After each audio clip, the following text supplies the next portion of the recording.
여러분의 건강 지킴이 데일리 건강 시작합니다. 평균 수명이 연장되면서 보다 건강한 삶을 영위하기 위해서 또 다양한 질환을 조기에 발견하고 잘 치료하기 위해서 건강검진이 필수로 여겨지고 있는데요. 1, 2년에 한 번은 종합검진을 받고 몸의 건강 상태를 확인하는 게 중요합니다. 자, 특히 여성의 경우 각종 여성 질환의 발병 위험이나 그 비율이 증가하고 있는 만큼 질환의 유형에 따른 적절한 검진을 받고 건강에 유의하는 게 필요한데요. 자, 오늘은 산부인과 전문의 여소진 원장님과 함께 여성이라면 꼭 받아야 하는 주요 검진에 대해서 자세하게 알아보도록 하겠습니다. 원장님 어서 오세요. 안녕하세요. 반갑습니다. 자, 여성분들 건강관리, 나이에 따라서 달라지는 게 맞겠지만 결혼 여부, 출산 여부, 갱년기냐 아니냐에 따라서도 많이 달라질 것 같거든요. 먼저 대표적인 여성 질환으로 어떤 게 있는지 좀 짚어볼까요? 네.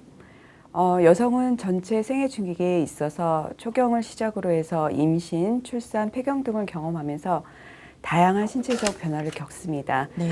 이런 과정 속에서 다양한 부인과 질환에 노출됩니다. 여성들에게 노출되기 쉬운 질환으로는 대표적으로 이제 자궁질환, 난소질환, 질염과 같은 갑상선 질환 등이 있습니다. 네.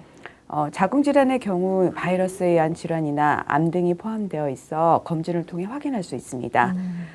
난소질환의 경우에도 각종 난소 물혹이나 종양을 비롯해 규칙적인 배란 여부 등을 파악해서 여성 건강을 유지하고 임신과 출산을 계획해 나갈 수 있습니다. 네. 또한 이제 혈압 검사를 통해서 에이즈, 매독 같은 성병 질환이나 호르몬 수치를 확인해서 갑상선 이상, 난소 기능 및 폐경에 대해 확인하고 이에 대해 치료를 할 수 있습니다.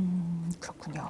근데 보통은 건강을 잃고 나서야 병원을 가는 경우가 많거든요. 네, 특히 그렇죠. 젊은 분들은 난 젊으니까 괜찮아 하는 네. 분들도 많이 있는데요. 실제로 몇 살부터 좀 검진을 받아보는 게 좋을까요? 사실 산부인과적으로는 건강보험공단에서는 만 20세를 기준으로 자궁경부 세포진 검사를 시작하라고 권하고 있습니다. 네. 그러니까 이는 젊은 나이에도 성 경험이 있다면 염증이나 암의 위험성에 노출이 되어 있기 때문입니다. 혹 성 경험이 없다 하더라도 이상 증상이 있는 경우에는 당연히 검진을 받아야 합니다. 네. 이상 증상이라 하면 첫째로 이상질 분비물, 냄새가 난다든지 따갑다든지 가려운 증상이 동반될 수도 있습니다. 둘째로는 이제 이상 질출혈이 있는 경우, 이는 이제 생리주기와 무관한 출혈이 되겠습니다. 질출혈량이 아주 소량일 수도 다량일 수도 있습니다. 기간은 증상에 따라 다릅니다. 그리고 셋째로 불규칙한 생리주기. 정상적인 생리주기는 보통 21일에서 35일 주기인데요. 네. 이보다 짧거나 긴 경우 호르몬의 이상이나 자궁의 이상인지 확인을 해봐야 합니다. 네. 그리고 넷째로는 이상 통증, 갑작스러운 하복통이나 일상생활을 유지할 수 없는 생리통이 있는 경우입니다. 이러한 경우 초음파 검사를 권해드립니다. 네. 그리고 마지막으로는 외음부 이상이 있겠습니다. 외음부에 만져지는 종괴나 통증이 동반된 궤양성 수포 등이 있는 경우를 말씀드리겠습니다. 네.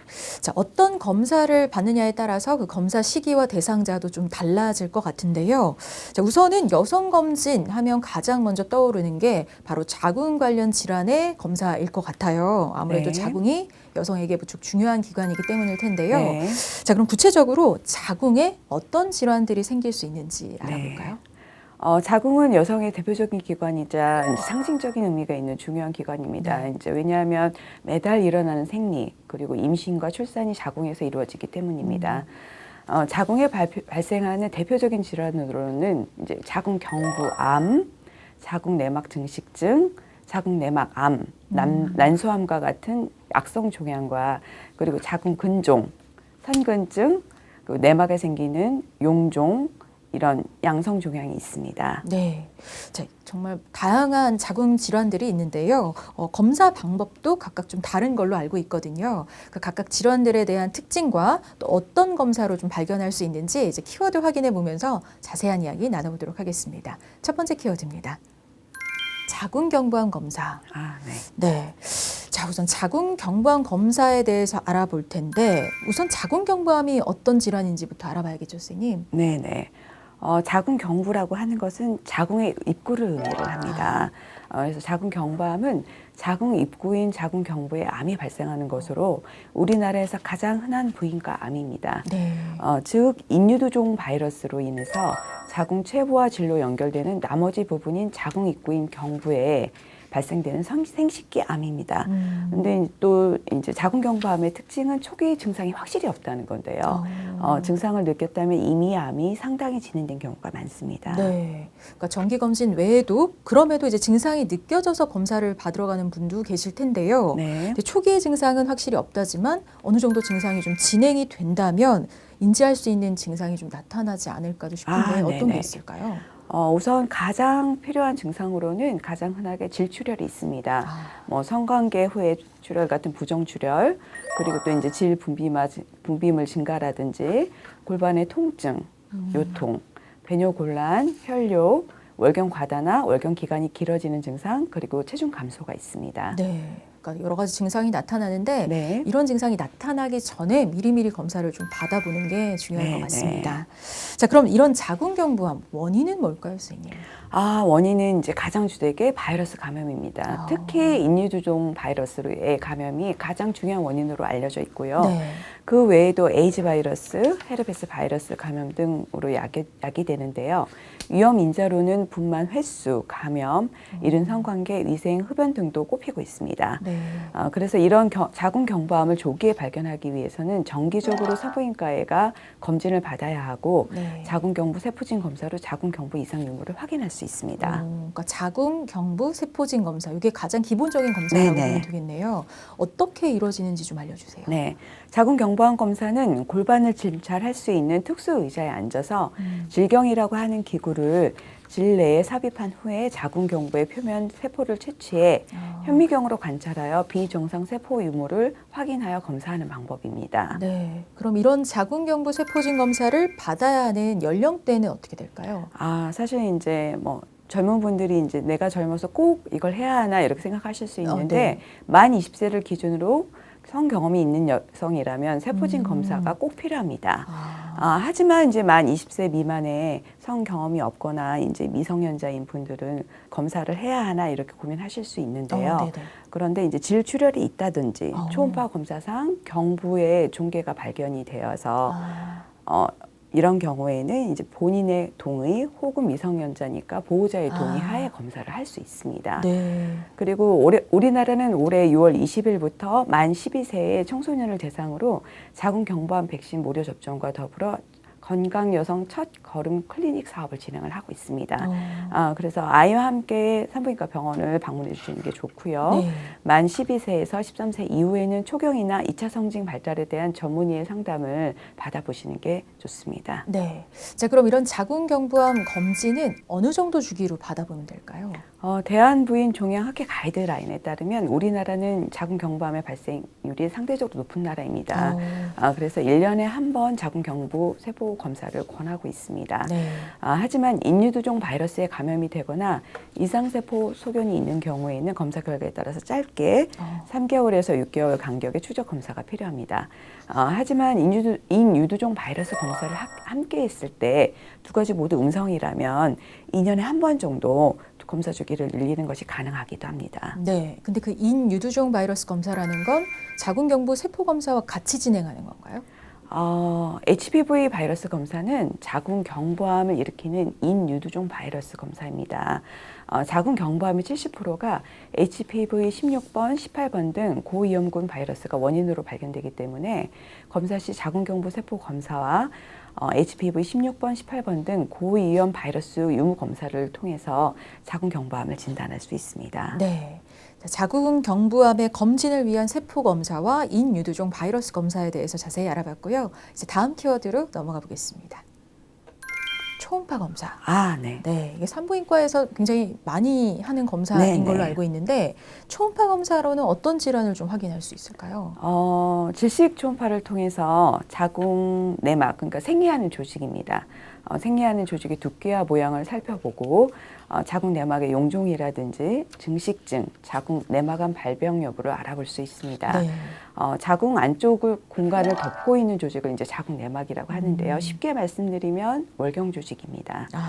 자궁 내막암은 이 부분에 악성 종양이 나타난 것을 말합니다. 네. 근데 산부인과에서 하는 초음파 검사라고 하면 두 가지 종류가 있는 걸로 알고 있는데요.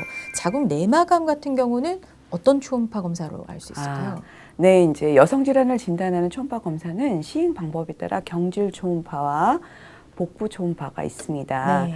그중 질 초음파는 여성 생식기인 자궁과 질, 난소와 그 주변을 검사하기 위해서 막대기 같은 모양의 초음파 탐축차를 질 내에 삽입해서 시행하는 검사입니다. 따라서 이제 복부 초음파보다는 자세하게 자궁 내막을 들여다볼 수 있습니다. 네. 자, 그렇다면 이런 자궁 내막암도 자궁 경부암처럼 뭐 검사를 받아야 하는 시기, 뭐 검진 주기 이런 게 있을까요? 특별하게 정해진 건 사실 없는데 20대 이상의 여성이라면 누구나 뭐 1년에 한 번 정도씩이라도 주기적으로 초음파 검사를 받으며 관리해 나가는 것이 좋습니다. 네. 자궁 내막암이나 난소암도 역시 초기 증상이 거의 없습니다. 그래서 정기적인 초음파 검사만이 조기 이러한 암들을 알아낼 수 있습니다. 네. 그럼 자궁 내막암 외에 또 어떤 여성암을 초음파 검사로 좀 진단할 수 있을까요? 난소 초음파 검사는 난소암 예방을 위해서 필수라고 할 수가 있는데요. 난소암이 초기에 진단되는 경우는 산부인과 검진 시 초음파 검사에서 우연히 발견되는 경우가 대부분입니다. 그렇군요. 사실 이 난소암은 여성들이 좀 가장 두려워하는 암 중에 하나가 아닐까 싶은데요. 난소는 우리 몸에서 어떤 역할을 하는지 또 난소암은 어떤 질환인지 좀 알려주세요. 네. 난소는 자궁의 좌우에 각각 한 개씩 존재하는 여성의 생식기관으로 남성의 고환과 발생학적으로 동일한 기관입니다. 네. 난소는 난자를 만들고 보관하며 배란합니다. 또 난소 안에서 난자를 둘러싸고 있는 여포를 성숙시켜서 아까 말씀드렸던 뭐 에스트로겐이라든지 프로게스테론, 테스토스테론 등 성 호르몬을 분비합니다. 아몬드 모양의 타원형 구조로 보통 길이는 3에서 5cm 정도, 무게는 7에서 10g 정도 됩니다. 난소암은 그래서 말 그대로 이러한 난소에 발생되는 악성 종양으로 난소의 표면에 생기는 상피세포암이 90% 이상 차지합니다. 네. 그러니까 난자를 만들고 또 여성 호르몬을 분비하는 굉장히 중요한 생식기관 난소. 이곳에 생기는 이제 악성 종양이 난소암이라고 보면 될 것 같은데요. 이런 난소암이 생기는 이유는 뭘까요, 선생님?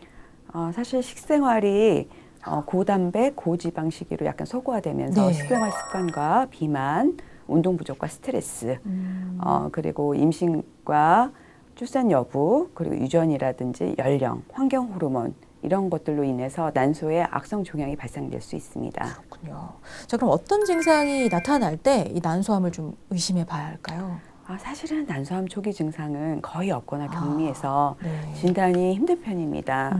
초기 진단되는 경우는 산부인과 검진 시 우연히 초음파 검사를 통해서 이런 식으로 발견되는 경우가 대부분입니다. 그래서 이후 이제 난소암이 진행되면서 통증, 복부 팽창, 질출혈 등이 나타나고 이외에 이제 막연한 위장관 증상이 많습니다. 이제 복부 이상감이라든지 소화장애, 위장 불안, 그다음에 가벼운 식욕 감퇴, 그리고 또 이제 월경 전 긴장 증상이라든지 심한 유방의 팽창, 월경 과다나 기능성 출혈 등이 있을 수 있지만 이것도 이제 단순히 난소암이다 이렇게 진단하기는 좀 어렵습니다. 그렇군요. 자, 그리고 꼭 일단 암이 아니더라도 뭐 초음파 검사로 알 수 있는 질환 또 어떤 게 있을까요, 선생님? 이제 양성 질환으로는 이제 자궁 근종이나 자궁 성근증, 난소 종양, 낭종 등의 질환이 있습니다. 이제 그중 가임기 여성의 20에서 40%에서 발견되는 흔한 질환이 바로 근종입니다.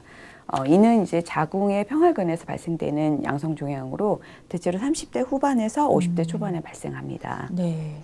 자, 자궁 근종은 사실 여성에게 좀 흔한 질환이죠. 많이 들어보기도 했거든요. 근데 초음파 검사를 통해 발견할 수가 있고 그 외에 자궁 근종의 특징 좀 자세히 알려주세요. 네. 자궁 근종은 발생 위치에 따라서 근층 내 근종, 그리고 장막하 근종, 그다음에 이제 점막하 근종으로 구분되며 증상이 다르게 나타나는데요.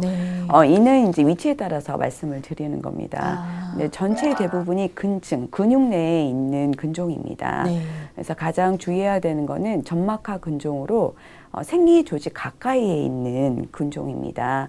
이런 경우는 이제 크기 상관없이 예후가 좋지 않은 경우가 많습니다. 그렇군요. 그 위치에 따라 좀 구분해 볼 수 있는 거고 그중에 점막하 근종이 발생했을 때는 어떤 증상이 좀 나타날 수 있을까요? 점막하 근종은 이제 자궁의 깊은 내막층, 그러니까 생리하는 조직에 발생합니다. 그래서 근종이 내막으로 침투할수록 생리 기간이 길어지고 따라서 생리양이 증가하게 되는데요. 자궁 내부 환경을 불안정하게 해서 난임이나 불임, 그 다음에 이제 습관성 유산의 직접적인 원인이 될 수 있습니다. 그렇군요. 네네. 그리고 또 이 초음파 검사를 통해 자주 발견되는 질환이 자궁 성근증이 있다고요? 네네, 그렇습니다. 자궁 성근증은 비정상적으로 존재하는 자궁 내막 조직에 의해서 자궁의 크기가 커지는 질환인데요. 임신 시 자궁이 커지는 것처럼 자궁이 점점 커지게 되는 증상인데요. 정상 조직과 얽힌 형태로 발생을 합니다. 네. 그래서 경계가 불명확하고요. 이제 자궁 생리 조직이 이제 퍼져 나가는 거기 때문에 대표적인 증상으로는 이제 생리과다랑 생리통, 특히 이제 임신의 핵심인 자궁 내막, 자궁 근육층의 병변에 발생해서 자궁 조기 유산이나 태반의 유착의 원인이 될 수가 있습니다. 그래서 임신을 준비 중인 가임기 여성이라면 세심한 주의가 필요합니다. 네. 자, 또 초음파로 발견될 수 있는 대표적인 질환, 네네. 난소낭종도 있다고요? 네네, 그렇습니다. 난소낭종은 난소에 생기는 물혹을 의미를 합니다. 물이 찬 혹을 의미를 하는데 난소낭종은 되게 작고 양성이며 암이 아닙니다. 그래서 이런 종류의 혹은 추적 검사를 했을 때 1개월에서 3개월 안에 자연적으로 없어지는 경우가 많습니다. 그리고 대부분 기능성 낭종이며 가임기 여성한테 잘 발생합니다. 따라서 물혹이 암이 아니라고 판단되는 경우에는 일단 경과 관찰을 합니다. 난소낭종이 지속적으로 관찰되는 경우 크기나 이제 형태의 악성도, 임상적 양상을 토대로 수술의 필요성을 판단합니다. 그렇군요. 네네. 자궁 근종, 자궁 선근증, 또 난소낭종 다 뭐 초음파 검사를 통해 네. 흔히 발견할 수 있는 질환인 건데요. 자, 근데 많은 분들이 이제 초음파 검사료가 좀 비싸다고 생각해서 네네. 검사를 안 받는 분들도 많이 있더라고요. 어떨까요? 네. 사실은 2020년 2월 1일부터 자궁 난소 등 여성 생식기 초음파 질환에 대해서 이제 건강보험이 적용이 됐습니다. 그래요? 네네. 그전에는 여성 생식기 질환 초음파 검사는 4대 중증 질환에만 제한적으로 건강보험이 되었었습니다. 네. 네, 하지만 지금은 이제 자궁, 난소 등 여성 생식기 부위에 질환이 있거나 증상이 의심이 되어서 초음파 검사가 필요하다. 이렇게 판단되는 경우에는 건강보험이 적용이 되고 있습니다. 네, 참고해 두시면 좋을 것 같습니다. 자, 이제 다음 키워드 넘어가 볼게요. 혈액 검사. 네, 자, 네. 혈액 검사를 통해서는 어떤 질환을 좀 알아낼 수 있을까요? 네. 혈액 검사를 통해서도 이제 암을 확인하는 검사인 종양 표지자 검사가 있는데요. 종양은 암을 뜻하는 겁니다. 그래서 종양 표지자 검사는 여러 종류의 암을 확인할 수 있고 원하는 부위만 골라서 검사도 가능합니다. 그러니까 혈액 검사를 통해서 암의 발병 유무를 알 수 있다는 건데요. 네네, 그렇습니다. 방법은 어떻게 될까요? 혈액을 채취해서 검사를 하는 건데요. 우리 몸에 이제 암세포가 발생되면 종양에 반응하는 물질들이 만들어져서 혈액 속을 돌아다니게 됩니다. 네네. 그래서 이 물질을 종양 표지자라고 하는데요. 검사 방법은 이제 파리 혈관을 통해서 체열을 한 후에 종양 표지자에 반응하는 수치를 활용해서 네. 암의 유무를 확인할 수 있습니다. 그래서 각 부위에 대한 반응 수치가 높게 나타나면 암을 의심할 수 있고 더 정확한 검사를 위해서 초음파나 CT, MRI 등 정밀한 검사를 받아야 합니다. 종양 표지자 검사 결과는 암이 진행된 만큼 수치도 점점 높아집니다. 그럼 이 종양 표지자 검사를 통해서 어떤 부위의 암을 좀 확인할 수 있을까요? 대표적인 표지자에는 이제 알파페토 프로테인, PSA, CA125, CEA, CA99 등이 있습니다. 네. 부인 암과 관련된 부분만 말씀드리면 우선 CA125가 있는데요. 네네. 골반 진찰, 질식 초음파와 함께 주로 이제 난소암이나 자궁 내막암의 선별 진단과 치료 반응도 측정 및 재발 발견에 활용되는 검사 항목입니다. 그리고 또 CEA 수치 증가는 이제 뭐 대장, 췌장, 담낭, 위 등 소화기계 암을 의심할 수 있는 당백 수치로 보통 대장암을 판별하는 검사이지만 유방암이나 난소암 등에서도 수치가 올라가기도 합니다. 그렇군요. 네네. 근데 앞서 그 질식 초음파로도 이 난소암과 그 자궁 내막암을 네. 확인할 수 있다고 하셨는데 네네. 암 표지자 검사와 비교했을 때 어떤 네. 검사가 좀 더 많이 활용이 될까요? 사실 이제 사망률이 높은 난소암의 경우에는 이제 질식 초음파와 CA125가 같이 하시는 걸 공부하고 있습니다. 네. 그러나 이제 CA125가 난소 초기암 선별이 어렵고 난소암이 아닌 양성 종양이나 이제 자궁 근종, 성근증, 임신의 경우에도 수치가 올라갑니다. 따라서 민감도가 낮아서 뭐 난소암의 사망률 감소에는 기여를 사실 못했었습니다. 그런데 이제 최근에 이제 CA125와 HE4의 수치를 조합하여 난소암의 위험도를 계산하는 로마 검사가 검사를 하고 있는데요. 네네. 이제 난소에 종양이 있는 여성의 암 가능성을 추정하는 용도로 FDA 승인을 받기도 했습니다. 이 로마 검사가 현재는 난소의 정기적 검진, 추적 검사, 수술의 척도로 중요하게 사용되고 있습니다. 그렇군요. 네. 자, 그럼 이런 종양 표지자 검사는 언제 받는 게 좋을까요? 사실 종양 표지자 검사는 정해진 공고 시기는 없습니다. 하지만 자궁 내막증 소견을 판정받은 경우, 자궁 내막암의 가족력이 있거나 난소암 수술 후 재발 위험을 이제 확인해야 되는 경우, 그리고 난소암, 유방암, 대장암 등의 가족력이 있거나 난소옥이 발견되었으나 단순 낭종이 아니고 수개월 내 소실되지 않는 경우가 있습니다. 이런 경우에 진료의 방향에 도움을 줄 수 있습니다. 네. 그리고 또 이제 주의하실 거는 이 수치가 높게 나타났다고 해서 암이라고 단정 지을 수가 없습니다. 따라서 혈액 수치가 높아진 경우에 추가로 CT나 MRI, 초음파 같은 영상 검사나 조직 검사를 통해서 정확한 진단을 받아야 한다는 사실을 잊지 마셔야 합니다. 네. 자, 그럼 이 외에 또 부인과 검진에서 꼭 받아야 하는 검사 어떤 게 있을까요? 20대 여성분들이 이제 또 제일 궁금해하시고 많이 하시는 검사가 STD 검사입니다. STD? 네네. STD 검사는 이제 Sexually Transmitted Disease의 약자로 성 접촉에 의해서 감염될 수 있는 다양한 질병을 확인하는 검사입니다. 네. 쉽게 말해서 성 매개 질환을 확인하는 검사인데요. 때문에 성 경험이 있으신 분들이라면 주기적으로 받아주셔야 하는 검사입니다. 네. STD 검사는 이제 4종에서 8종, 10종, 12종까지 다양하게 나뉘어져 있는데요.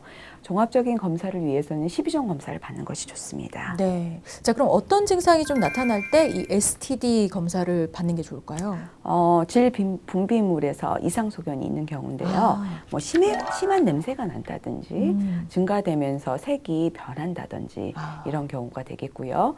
그리고 성기 주변이 가렵거나 따가운 경우, 그리고 성관계 시에 통증이 느껴지는 경우, 그리고 극심한 갑작스러운 생리통이나 부정출혈도 사실은 검사를 해보시면 좋습니다. 네. 다만 이제 성매개 질환은 증상이 나타나지도 않을 수 있기 때문에 증상이 없을 경우 자신도 모르는 사이에 상대방에게 전염을 시킬 수도 있기 때문에 더더욱 좀 주의를 하시긴 하셔야 됩니다. 그러므로 성관계 경험이 있으시면 1년에 1, 2회 정도 검사를 해보시는 거를 권해드립니다. 이외에도 결혼을 앞두고 있는 부부들은 이제 자신과 상대방이 방을 위해서 이제 검사하시는 걸 추천드리는데요. 임신 초기 여성에는 태아에 영향을 미칠 수 있습니다. 조산이라든지 아기가 감염이 된다든지 이런 문제가 있을 수 있기 때문에 검사하시는 게 필요합니다. 네. 자, 오늘 데일리 건강에서는 산부인과 전문의 여소진 원장님과 함께 여성이라면 꼭 받아야 할 주요 검진과 또 주의해야 할 질환들에 대해서 자세하게 알아봤는데요. 자, 이제 마무리할 시간이 다 됐습니다. 오늘 이 시간 좀 마무리를 하면서 꼭 전하고 싶은 얘기 있으면 전해주시죠. 수면 영장으로 인해서 건강하고 행복한 삶이 중시되고 있습니다. 어떠한 질환이든 조기에 발견하여 조기 치료하는 것만큼 중요한 것은 없습니다. 정기적인 검진과 관리로 행복한 삶을 유지하시길 바랍니다. 네, 정말 건강은 100번, 1000번, 1000번 강조해도 지나치지가 않습니다. 오늘 알려드린 내용 잘 참고하셔서 건강 잘 지켜가시면 좋겠습니다. 자, 오늘 도움 말씀 주신 여소진 원장님 고맙습니다. 네, 감사합니다.